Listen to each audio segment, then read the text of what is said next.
read by Ben Tucker. Bratton's Idea by Manly Wade Wellman.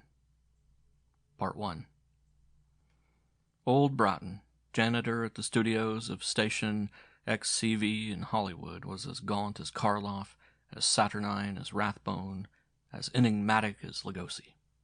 He was unique among Californians in professing absolutely no motion picture ambitions.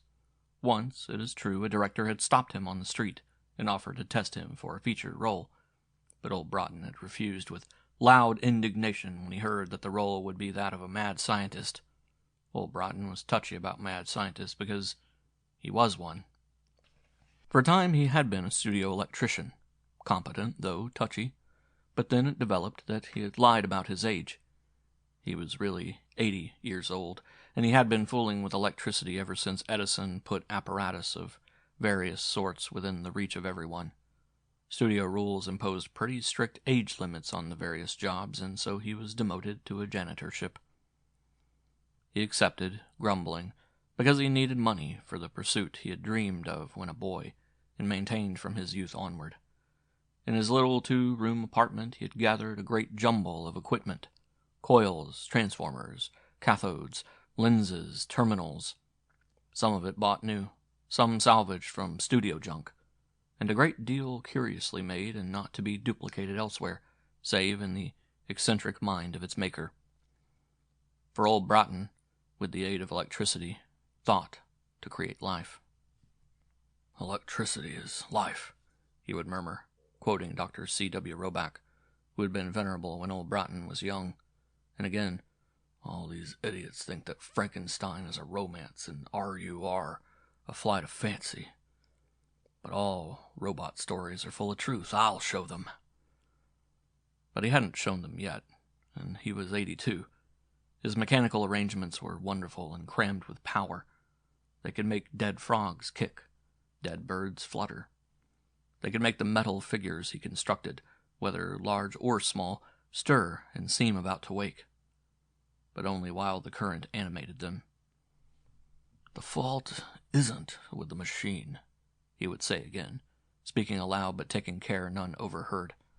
"It's perfect, I've seen to that. No, it's in the figures. They're too clumsy and creaky. All the parts are good, but the connections are wrong somehow. Wish I knew anatomy better.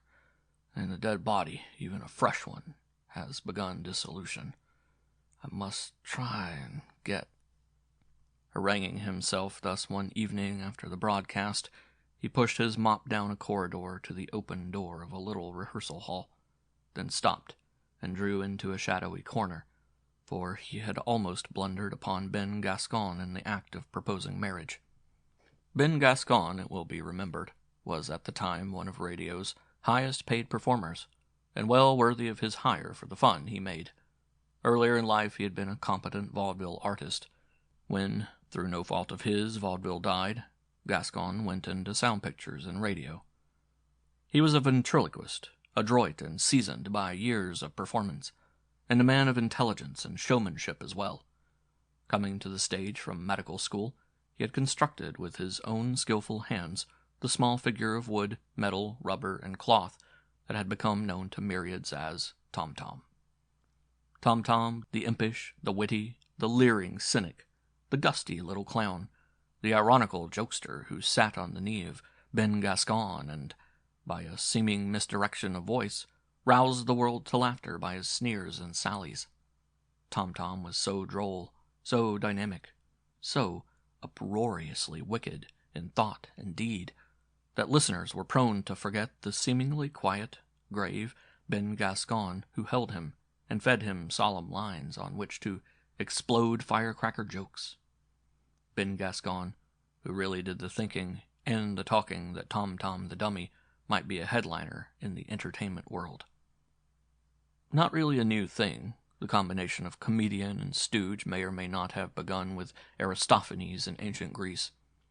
But Ben Gascon was offering both qualities in his own person, and in surpassing excellence. Press agents and commentators wrote fascinating conjectures about his dual personality. In any case, Tom Tom was the making of him, it was frequently said that Gascon would be as lost without Tom-Tom as Tom-Tom without Gascon. But tonight, Ben Gascon and Tom-Tom were putting on a show for an audience of one. Shannon Cole was the prima donna and co-star of the program. She was tall, almost as tall as Gascon, and her skin was delectably creamy, and her dark hair wound into a glossy coronet of braids. Usually she seemed stately and mournful, to match the songs of love and longing she sang in a rich contralto, but now she almost groaned with laughter as she leaned above the impudent Tom-Tom, who sat on the black broadcloth knee of Ben Gascon and cocked his leering wooden face up at her. Above Gascon's tuxedo, his slender, wide-lined face was a dusky red. His lips seemed tight, even while they stealthily formed words for Tom-Tom. "Oh, Shanny," it seemed that Tom-Tom was crooning, in that ingratiating drawl that convulsed listeners from coast to coast. "don't you think that you and I might just slip away alone somewhere and The wooden head writhed around toward Gascon. "Get away, Gaspipe. Don't you see I'm in confidence with a very lovely lady? Can't you learn when you're not wanted?" Shannon Cole leaned back in her own chair, sighing because she had not enough breath to laugh any more. "I never get enough of Tom-Tom," she vowed between gasps. "We've been broadcasting together for 2 years now, and he's still #1 in my heart. Ben, how do you ever manage?" "Shanny," drawled the voice that was Tom-Tom's, "this idiot Ben Gascon has something to say. He wants me to front for him. But why do I always have to do the talking while he gets the profit? Speak up, Gaspipe. Who's got your tongue this time, the cat or the cat?" Shannon Cole looked at the ventriloquist, and suddenly stopped laughing. Her face was pale as his had gone red. She folded her slender hands in her lap, and her eyes were all for Gascon, though it was as if Tom-Tom still spoke. "I'll be John Alden," vowed Tom-Tom with shrill decision. "I'll talk up for this big yokel. I always do, don't I, Shanny? As Gaspipe's personal representative, engaged at enormous expense, I want to put before you a proposition, one in which I'm interested. After all, I should have a say as to who will be my stepmother." "It won't work," came the sudden, savage voice of Ben Gascon. Rising, he abruptly tossed Tom-Tom upon a divan. Shannon Cole, too, was upon her feet. "Ben," she quavered. "Why, Ben!" "I've done the most foolish thing a ventriloquist could do," he flung out. "Well, if you were really serious, you didn't need to clown. You'd think it was fair to me." He shook his head. "Tom-Tom's done so much of my saucy talking for me these past years that I thought I'd use him to get out what I was afraid to tell you myself," he confessed wretchedly. "Then you were afraid of me?" Shannon accused. She, too, was finding it hard to talk. Gascon had made a helpless gesture. "Well, it didn't work," he groaned. "I'm sorry. You're right if you think I've been an idiot. Just pretend it never happened." "Why, Ben," she began once more, and broke off. "We've just finished our last program for the year," said Ben Gascon. "Next year, I won't be around. I think I'll stop throwing my voice for a while and live like a human being. Once I study to be a doctor, perhaps once more I can—" He walked out. The rush of words seemed to have left him spiritually limp and wretched. Shannon Cole watched him go. Then she bent above the discarded figure of little Tom-Tom, who lay on his back and goggled woodenly up at her. She put out a hand toward him, and her full raspberry-tinted lips trembled. Then she too left. And old Bratton stole from his hiding to where lay the dummy. Lifting it, he realized that here was what he wanted. Again he spoke aloud. He never held with the belief that talking to oneself is the second or third stage of insanity. "Clever one, that Gascon. This thing's anatomically perfect, even to the jointed fingers." Thrusting his arm through the slit in the back, he explored the hollow body and head. "Space for organs. Yes, every movement and reaction provided for. And a personality." He straightened up, the figure in his arms. "That's it. That's why I failed. My figures were dead before they began, but this one has life." He was muttering breathlessly. "It's like a worn shoe or an inhabited house or a favorite chair. I don't have to add the life force. I need only to stimulate what's here." Ben Gascon, at the stage door, had telephoned for a taxi. He turned at the sound of approaching footsteps and faced old Bratton, who carried Tom Tom. "Mr. Gascon, this dummy—" "I'm through with him," said Gascon shortly. "Then can I have him?" Tom Tom seemed to stare at Gascon. Was it a mockery or pleading in those bulging eyes? "Take him and welcome," said Gascon, and strode out to wait for his taxi. When old Bratton finished his cleaning that night, he carried away a bulky bundle wrapped in newspapers. He returned to his lodgings, but not to eat or sleep. First he filled the emptiness of Tom Tom's head and body with the best items culled from unsuccessful robots. A cunning brain device, all intricate wiring and radiating tubes set in a mass of synthetic plasm, a complex system of wheels, switches, and tubes in the biggest hollow where a heart, lungs, and stomach should be, special wires of his own alloy connecting to the ingenious muscles of rubberette that Ben Gascon had devised for Tom Tom's arms, legs, and fingers, a jointed spinal column of aluminum, an artificial voice box just inside the movable jaws, and wondrous little marble-shaped camera developments for eyes in place of the movable mockeries in Tom Tom's sockets. It was almost dawn before old Bratton stitched up the slit in the back of Tom Tom's little checked shirt and laid the completed creation upon the bed-like slab that was midmost of his great fabric of machinery in the rear room. To Tom Tom's wrists, ankles, and throat he clamped the leads of powerful terminals. With a gingerly care like that of a surgeon at a delicate operation, he advanced the switch so as to throw the right amount of current into play. The whole process of wheeled machinery whispered into motion, its voice rising to a clear hum. A spark sprang from a knob at the top, extended its blinding length to another knob, and danced and struggled there like a radiant snake caught between the beaks of two eagles.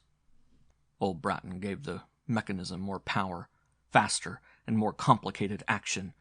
His bright eyes clung greedily to the little body lying on the slab. "He moves! He moves!" Old Bratton cackled excitedly. "His wheels are going round all right. Now if only—" Abruptly he shut off the current. The machinery fell dead silent. "Sit up, Tom Tom!" commanded old Bratton harshly. And Tom Tom sat up, his fingers tugging at the clamps that imprisoned him. End of Part 1.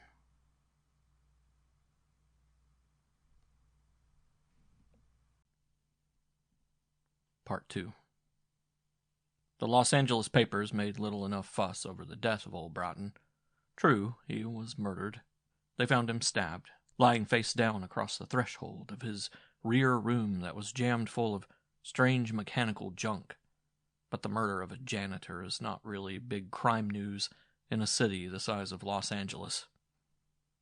The police were baffled, more so because none of them could guess what the great mass of machinery could be, if indeed it were anything.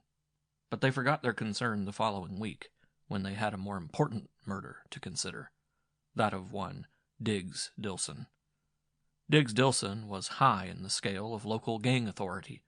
He had long occupied a gaudy apartment in that expensive Los Angeles hotel which has prospered by catering to wealthy criminals. He was prudent enough to have a bedroom with no fire escape. He feared climbing assassins from without more than flames from within.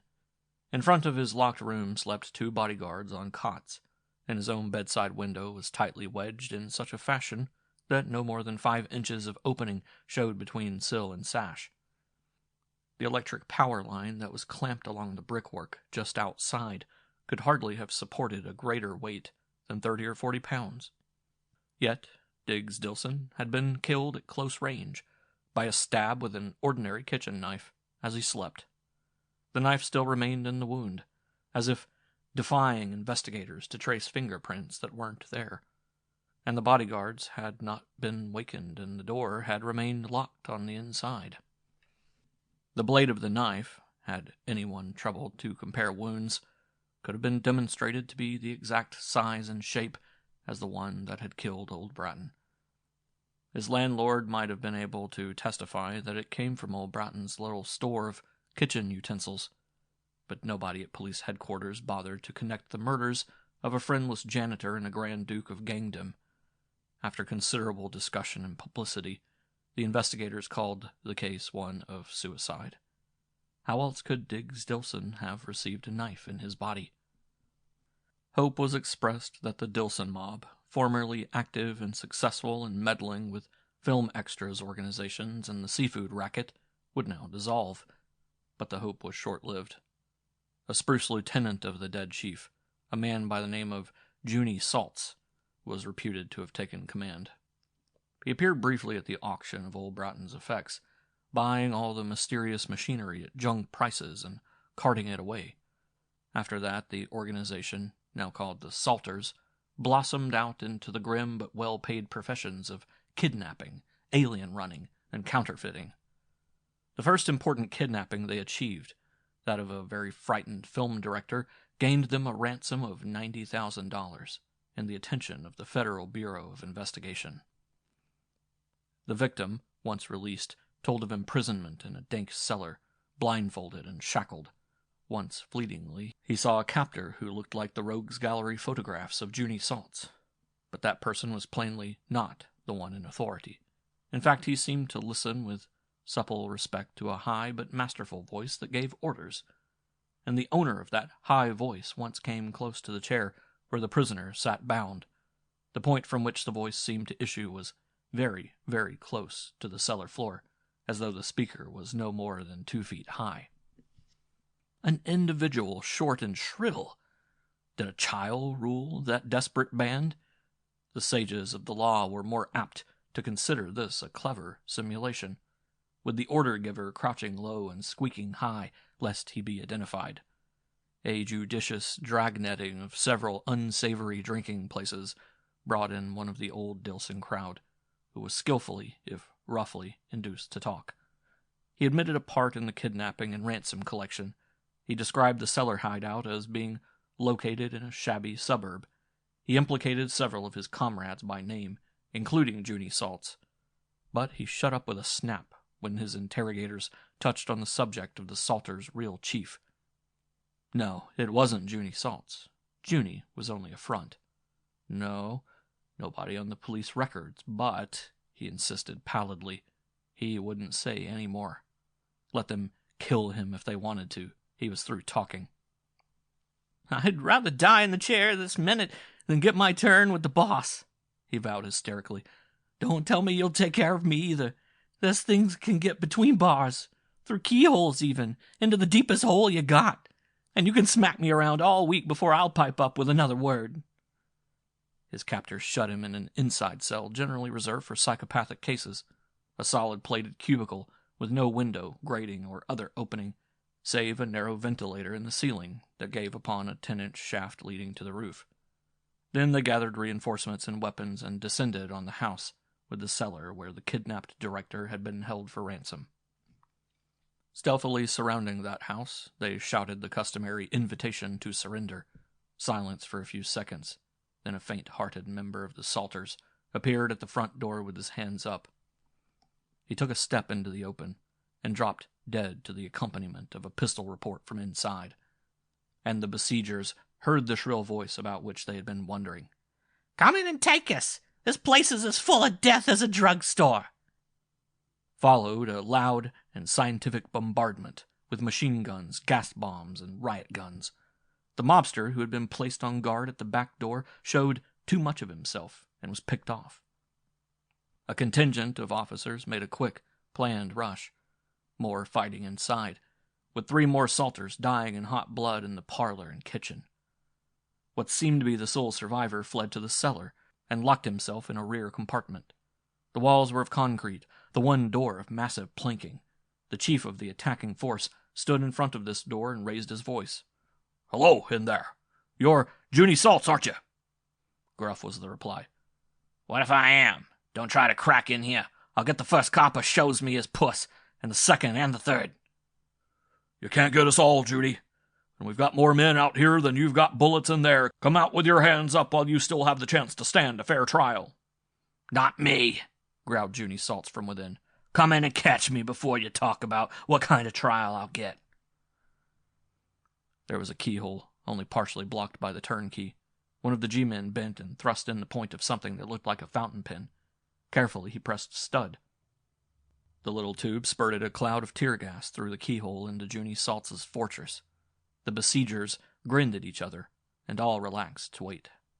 The waiting was not long as it developed. Junie Salts spoke up within, his voice a blubber. "Hey, I'm smothering." "But I'm not," drawled the same high voice that was becoming familiar. "Sit back, Junie, and put your head between your knees. You'll stand it better that way." "I'm done for," wailed Junie Salts. "If they crack in, I can't see to shoot." "I can see to shoot." The shrill voice had become deadly. "And you'll be the first thing I shoot at if you don't do what I tell you." A strangled howl burst from Junie Salts. "I'd rather be shot than—" And the next moment he was scrabbling at the door. "I surrender! I'll let you bulls in!" He had turned the key in the lock just as the shot that killed him rang out. A rush of police foiled an attempt from within to fasten the door again. Sneezing and gurgling, two of the raiders burst into the final stronghold, stumbling over the subsiding lump of flesh that had been Junie Salts. Blinded by tears from their own gas, they could not be sure afterward of what the scurrying little thing was that they saw and fired at. Those outside knew that nothing could have won past them, and the den itself had no window that was not bricked up. When the gas had been somewhat blown out, an investigator gave the place a thorough searching. Yes, there was one opening, a stovepipe hole through which a cat might have slipped. That was all, and the place was empty but for the body of Junie Salts. "Junie was shot in the back," announced another operative, bending to examine the wound. "I think I see what happened. Squeaky Voice was at that stovepipe hole and plugged him from there as he tried to let us in. Then Junie tried to lock up again just as we pushed the door open."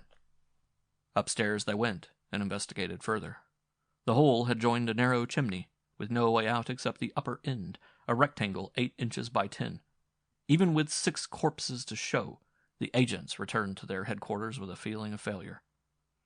"In the morning," they promised one another, "we'll give that one salter we're holding another little question bee." But in the morning, the jailer with breakfast found that prisoner dead. He had been caught with a noose of thin, strong cord, tightened around his throat from behind. Suicide? But the cord had been drawn into the little ventilator hole and tied to a projecting rivet far inside and above. On the same day, police, federal agents, newspapers, and the public generally were exercised by the information that Shannon Cole, popular contralto star of stage, screen, and radio, had been kidnapped from her Beverly Hills bedroom. No clues, and so the investigation turned to her acquaintances, among whom was Ben Gascon, recently retired from stage, screen, and radio. End of Part 2.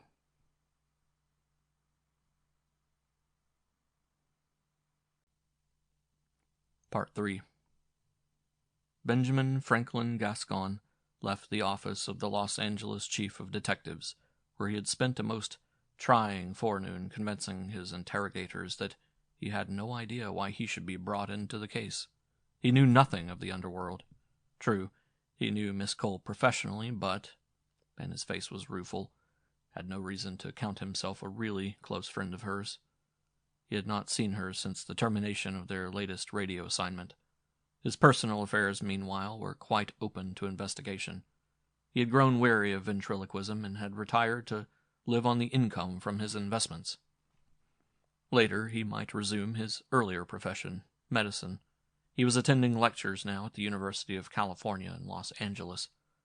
And once again, he had no idea of how he was being brought into this case, or of who could have kidnapped Miss Cole. But even as he departed, he suddenly got that idea. Tom-Tom. It took moments to string together the bits of logic which brought that thought into his mind. Things had happened to people, mostly gangsters, at the hands of a malevolent creature. That is, if the creature had hands. But it must have hands if it could wield a gun, a slipcord, a knife. It must also be notably small and nimble if it really traveled up chimneys, down ventilator shafts, along power lines, and through stovepipe holes. Gascon's imagination, as good as anyone's, toyed with the conception of a wise and wicked monkey, or of a child possessed by evil, like the children of old Salem, or a dwarf.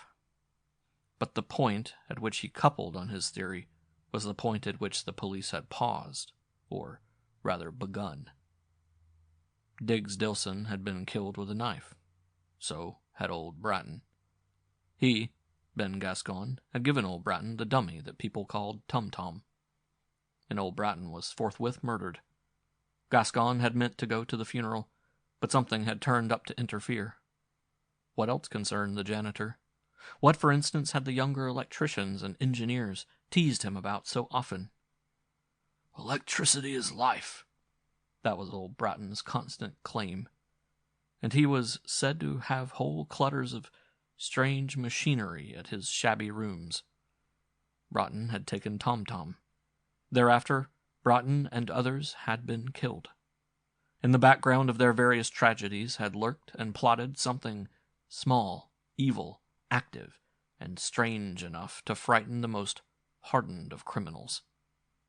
Electricity is life, and Bratton had toiled over some kind of electrical apparatus that might or might not be new and powerful in ways unknown to ordinary electricians. Gascon left the rationalization half completed in the back of his mind, and sought out the shabby street where the janitor had lodged. The landlord could not give him much help. To be sure, old Bratton had made a nuisance of himself with his machines, mumbling that they would startle the world some day. But after his death, someone had bought those machines, loaded them upon a truck, and carted them off. The landlord had seen the purchase, and later identified the purchaser from newspaper photographs as the late Junie Saltz. And Junie Saltz, pondered Gascon, had been killed by something with a shrill voice that could crawl through a stovepipe hole. "You saw the sale of the goods?" he prompted the landlord. "Was there a dummy, a thing like a big doll, such as ventriloquists use?" The landlord shook his head. "Nothing like that I'd have noticed if there was." So Tom Tom, who had gone home with old Bratton, had vanished. Gascon left the lodgings and made a call at a newspaper office, where he inserted a personal notice among the classified advertisements. "TT, I have you figured out. Clever, but your old partner can add 2 and 2 and get 4. Better let SC go. BFG." The notice ran for 3 days. Then a reply in the same column. BFG. So what? TT. It was bleak, brief, defiance, but Gascon felt a sudden blaze of triumph. Somehow he had made a right guess on a most fantastic proposition. Tom Tom had come to life as a lawless menace. All that he, Gascon, need do was act accordingly. He made plans, then inserted another message. TT, I made you, and I can break you. This is between us. Get in touch with me, or I'll come looking for you. You won't like that. BFG. Next day his telephone rang. A hoarse voice called him by name. "Look, Gascon, you better lay off if you know what's good for you." "Ah," replied Gascon gently. Tom Tom seems to have taken up conventional gangster methods. It means that he's afraid, which I'm not. Tell him I'm not laying off. I'm laying on. That night he took dinner at a restaurant on a side street. As he left it, 2 men sauntered out of a doorway and came up on either side of him. One was as squat and bulky as a wrestler, with a truculent square face. The other, taller but scrawny, had a broad brow and a narrow chin, presenting the facial triangle which phrenologists claim denotes shrewdness. Both had their hands inside their coats, where bulges betrayed the presence of holstered guns. "This is a stick-up," said Triangle Face. "Don't make a move or a peep, or we'll cut down on you." They walked him along the street. "I'm not moving or peeping," Gascon assured them blandly. "But where are you taking me?" "Into this car," replied the triangle-faced one, and opened the rear door of a parked sedan. Gascon got in with the powerful gunman beside him. The other got into the front seat and took the wheel. "No funny business," he cautioned as he trod on the starter. "The boss wants to talk to you." The car drew away from the curb, heading across town. Gascon produced his cigarette case. Shannon Cole had given it to him on his last birthday. Opened it, and offered it to the man beside him. Smiling urbanely at the curt growl of refusal, he then selected a cigarette and lighted it. "Understand one thing," he bade his captors through a cloud of smoke. "I've expected this. I've worked for it. And I have written very fully about all angles of this particular case. If anything happens to me, the police will get my report." It was patently a bluff. And, in an effort to show that it did not work, both men laughed scornfully. "We're hotter than a couple of wolves in a prairie fire right now," the triangle-faced one assured him. "Anyway, no dumb cop would believe the truth about the boss." That convinced Gascon that he was on his way to Tom Tom. Too, the remark about a couple of wolves showed that the driver thought of only 2 members of the gang. Tom Tom's following must have been reduced to these. Gascon sat back with an air of enjoying the ride. Growling again, his big companion leaned over and slapped him around the body. There was no hard lump to betray knife or pistol, and the bulky fellow grunted to show that he was satisfied. Gascon was satisfied as well. His pockets were not probed into, and he was carrying a weapon that, if unorthodox, was nevertheless efficient. He foresaw the need and the chance to use it. "Is Miss Cole all right?" "Sure she is," replied Squareface. "Pipe down, you," snapped his companion from the driver's seat. "Let the boss do the talking to this egg." "Your boss likes to do the talking, I judge," put in Gascon still casually. "Do you like to listen, or," and his voice took on a mocking tone, "does he give you the creeps?" "Never mind," Squareface muttered. "He's doing okay." "But not his followers," suggested Gascon. "Quite a few of them have been killed, eh? And aren't you two the only survivors of the old Dilson crowd? How long will your luck hold out, I wonder?" "Longer than yours," replied the man at the wheel sharply. "If you talk any more, we'll put the slug on you." The remainder of the ride was passed in silence, and the car drew up at length before a quiet suburban cottage, on the edge of town, almost directly opposite the scene of the recent fight between police and the Salters. The 3 entered a dingy parlor full of respectable-looking furniture. "Keep him here," Triangle Face bade Square Face. "I'll go help the boss get ready to talk to him." He was gone. His words suggested that there would be some moments alone with Squareface, and Gascon meant to make use of them. The big fellow sat down. "Take a chair," he bade. But Gascon shook his head and lighted another cigarette. He narrowed his eyes in his best diagnostician manner to study his guard. "You look as if there was something wrong with your glands," he said crisply. "Ain't nothing wrong with me," was the harsh response. "Are you sure? How do you feel?" "Good enough to pull a leg off of you if you don't shut that big mouth." Gascon shrugged and turned to a rear wall. A picture hung there, a very unsightly oil painting. He put his hand up as if to straighten it on its hook. Then he glanced toward a window, letting his eyes dilate. "Ah," he said softly. Up jumped the gangster, gun flashing into view. "What did you say?" he demanded. "I just said, ah," replied Gascon, his eyes fixed on the window. "If anybody's followed you here..." The giant broke off and tramped toward the window to look out. Like a flash, Gascon leaped after him. With him he carried the picture, lifted from where it hung. He swept it through the air, using the edge of the frame like a hatchet, and aiming at the back of the thick neck.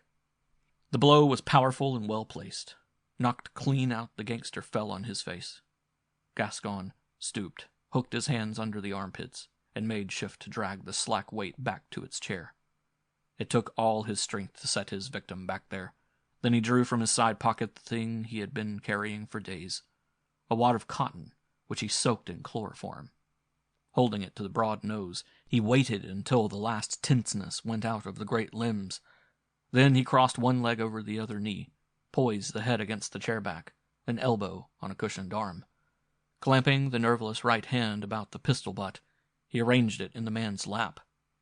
Now the attitude was one of assured relaxation. Gascon hung the picture back in place, and himself sat down. He still puffed on the cigarette that had not left his lips. He had more than a minute to wait before the leaner mobster returned. "Ready for you now," he said to Gascon, beckoning him through a rear door. He gave no more than a glance to his quiet, easy-seeming comrade. They went down some stairs into a basement. Plainly basements were an enthusiasm of the commander of this enterprise, and along a corridor. At the end was a door pulled almost shut, with light showing through the crack. "Go in," ordered Triangle Face, and turned as if to mount the stairs again. But it was not Gascon's wish that he find his companion senseless. In fact, Gascon had no intention of leaving anyone in the way of the retreat he hoped to make later. With his hand on the doorknob, he spoke. "One thing, my friend." Triangle Face paused and turned. "I'm no friend of yours. What do you want?" Gascon extended his other hand. "Wish me luck." "The only luck I wish you is bad. Don't try to grab hold of me." The gangster's hand slid into the front of his coat, toward that bulge that denoted an armpit holster.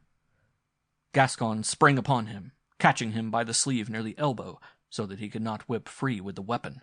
Gascon's other hand dived into his own pocket, again clutching the big wad of chloroform-soaked cotton. He whipped the wad at, and upon, the triangular face.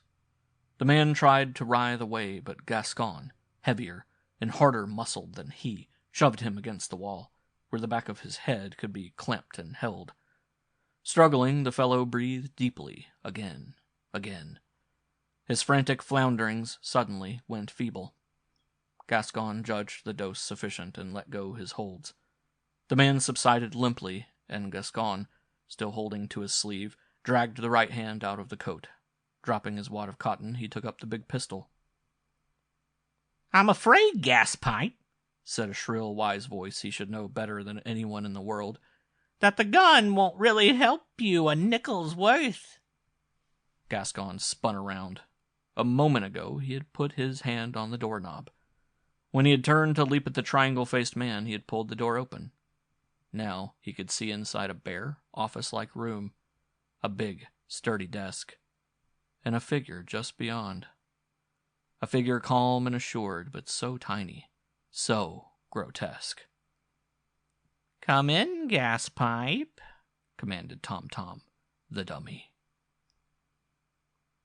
End of Part 3.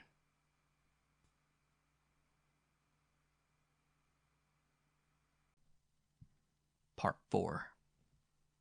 Tom Tom did not look as Gascon had remembered him. The checked jacket was filthy and frayed, and in the breast of it was a round black hole the size of a fingertip. The paint had been flaked away from the comical face. One broad ear was half broken off. The wig was tousled and matted, and the eyes goggled no more in the clownish fashion that had been made so famous in publicity photographs. They crouched deep in Tom Tom's wooden face and glowed greenly, like the eyes of a meat-eating animal. "You're the only man I ever expected to figure me out, Gaspipe," said Tom Tom. "And even you can't do much about it, can you? Put away the gun. I've been shot at, and it does nothing but make little holes like this." He tapped the black rent in his jacket front with a jointed forefinger. "As a matter of fact, I was glad to see a notice in the agony column. I think I'd have hunted you up anyway. You see, we make a fine team, Gaspipe. There are things we can still do for each other. But you must be reasonable. I'm not here to let you make fun of me, said Gascon. You're just a little freak, brought to life by the chance power evolved by a cracked old intelligence. Once I puzzled it out, I knew that I needn't be afraid. You can't do anything to me. No, said Tom Tom with what seemed a chuckle. Let me show you something, Gaspipe. His wooden hand moved across the desktop and touched a button. A section of the wall slid back like a stage curtain, revealing an opening the size of a closet door. The opening was fenced in with a metal grating. Behind it stood Shannon Cole, her long black hair awry, her face pale, her cloth of gold pajamas rumpled. Ben, she said in a voice that choked. Did he get you too? Gascon exclaimed, and turned as if to spring toward the grating. But at the same instant, with a swiftness that was more than a cat's, Tom Tom also moved. He seemed to fly across his desk as though flung by a catapult. His hard head struck Gascon's stomach, doubling him up, and then Tom Tom's arms whipped around Gascon's ankles, dragging them sidewise. Down fell the ventriloquist, heavily and clumsily. The gun flew from his hand, bouncing on the floor like a ball. Tom Tom caught it mid-bounce and lifted it with both hands. I won't kill you, Gaspipe, he announced, but I'll most emphatically shoot off your kneecap if you try anything sudden again. Sit up, put your back against that wall, and listen. Do what he says, Ben. He means business, Shannon Cole urged tremulously from behind her bars. Gascon obeyed, trying to think of a way to grapple that imp of wood and fabric. Tom Tom chuckled again, turned back to his desk, and scrambled lightly upon it. As before, he touched the button, and Shannon was instantly shut from sight. Good thing I kidnapped her, he observed. Not only is she worth thousands to her managers, but she brought you to me. Now we'll have a dandy conference, just like old times, isn't it, Gaspipe? Gascon sat still, eyeing the gun. He might have risked its menace, but for the thought of Shannon behind those bars. Tom Tom, so weirdly strong, might fight him off even if disarmed, then turn on his captive.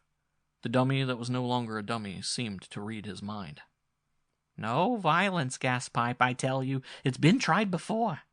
When the Dilson mobsters were through laughing at the idea of my taking over, one or two thought that Diggs Dilson should be avenged. But their guns didn't even make me blink. I killed a couple and impressed the others. I put into them the fear of Tom Tom. Again the chuckle. I'm almost as hard to hurt as I am to fool, Gaspipe. And that's very, very hard indeed. What do you want of me? Blurted Gascon, scowling. Now that's a question, nodded Tom Tom. It might be extended a little. What do I want of life, Gaspipe? Life is here with me, but I never asked for it.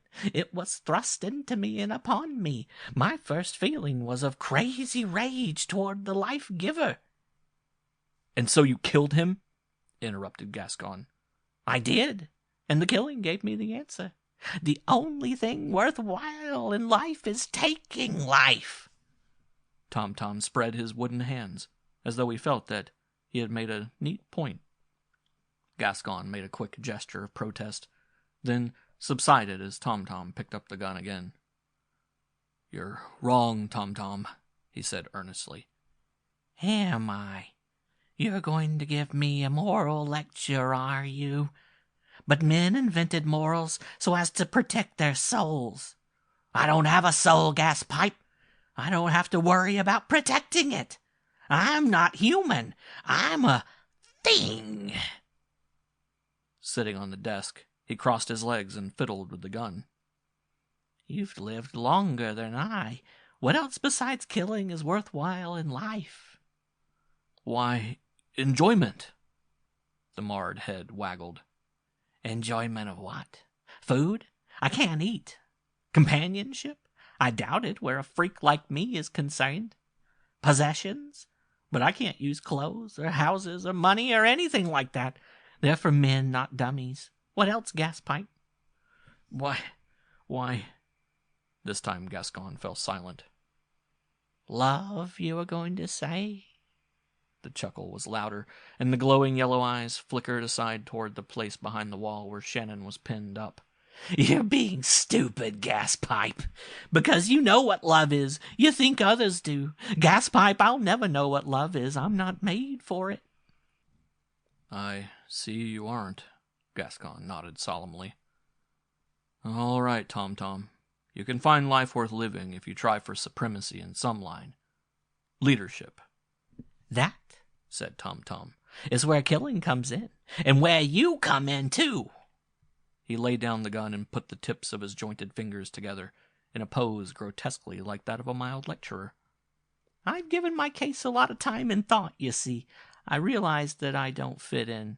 Humanity hasn't ever considered making a place for me. I don't have needs or reactions or wishes to fit those of humanity. Is that why you turn to criminals? Because they don't fit into normal human ethics either? Exactly. Tom nodded above his poised hands. And criminals understand me, and I understand them better than you think. But, and he sounded a little wary, they're no good either. You see, gas pipe, they scare too easily. They die too easily. Just now you overpowered one. They're not fit to associate with me on the terms I dictate. If I'm going to have power, it will turn what passes for my stomach if I have only people of meat and bone under me. He made a spinning sound such as Gascon has often faked for him in the days when the two were performing. As I say this is where you come in. In heaven's name, what do you mean? You're smart, gas pipe. You made me. The one thing that's been given artificial life. Well, you'll make other things to be animated. More robots? Demanded Gascon. You want a science factory? I am the apex of science come true. Oh, it's practical, a couple at first, then 10, then 100, then perhaps to grab a piece of the world and rule it. Don't bug out your eyes, gas pipe. My followers brought up the life-making machinery and others for me. I have lots of money from that ransom, and I can get more. Gascon was finding the idea not so surprising as at first, but he shook his head over it. I won't. Yes, you will. We'll be partners again, understand? And if I refuse? Tom made no audible answer. He only turned and gazed meaningly at the place where Shannon was shut up. Gascon sighed and rose. Show me this machinery of yours. Step this way. Monkey nimble, Tom hopped to the floor. He had taken up the gun again and gestured with it for Gascon to walk beside him. Together they crossed the office to a rear corner, where Tom touched what looked like a projecting nailhead. As with the door to Shannon's cell, a panel slid back. They passed into a corridor, and the panel closed behind them. Straight ahead, came the voice of Tom in the darkness. Being mechanical, I have a head for mechanics. I devised all these secret panels. Neat? Dramatic, replied Gascon, who could be ironical himself. Now, Tom, if I do what you want, what happens to me and to Miss Cole? You both stay with me. You won't let them ransom her? A chuckle and... I'll take the ransom money. But she's seen too much to go free. Maybe I'll make the two of you a nice suite of rooms for housekeeping. Barred in, of course. Didn't you used to carry me around in a little case, gas pipe?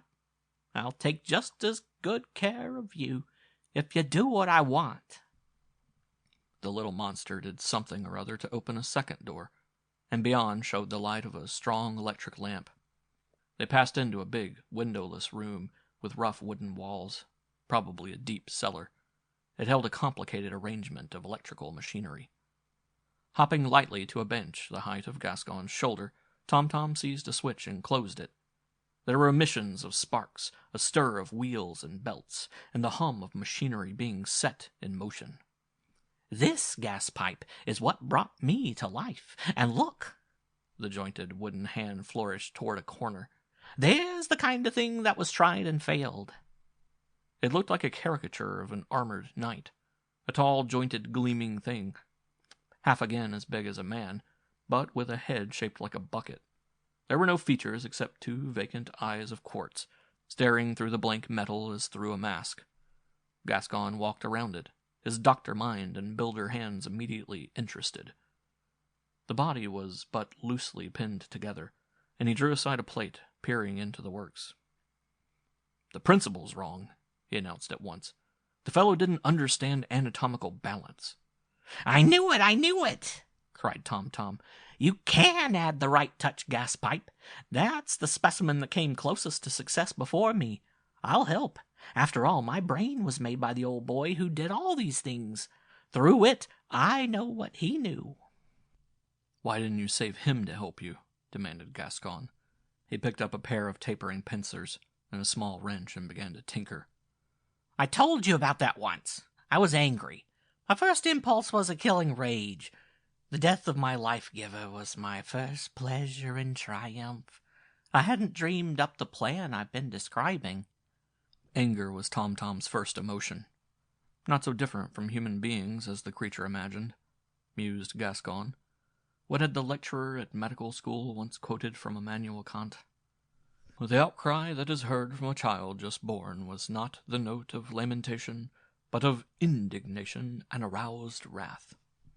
Of course, a newborn baby has not the strength to visit its rage on mother or nurse or doctor, but a creature as organized and powerful in body and mind as Tom, or as huge and overwhelming as this metal giant he fiddled with.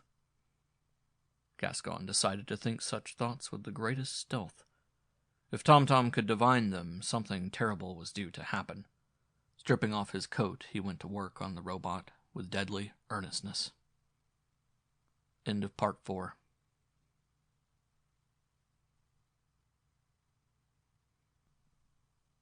Part 5. Morning had probably come to the outside world. Gascon, wan and weary, stepped back and mopped his brow with a shirt sleeve. Tom spoke from where he sat cross-legged on the bench beside the controls. "Is he pretty much in shape, gas pipe?" "As much as you ever were, Tom. If you're right, and this machine gave you life, it will give him life too." "I can't wait for my man Friday. Get him over and lay him on the slab." The metal man was too heavy to lift, but Gascon's hours of work had provided his joints with beautiful balance. An arm around the tank-like waist was enough to support and guide. The weight shifted from one big shovel foot to the other, and the massive bulk actually walked to the table-like slab in the midst of the wheels and tubes. And Gascon eased it down at full length.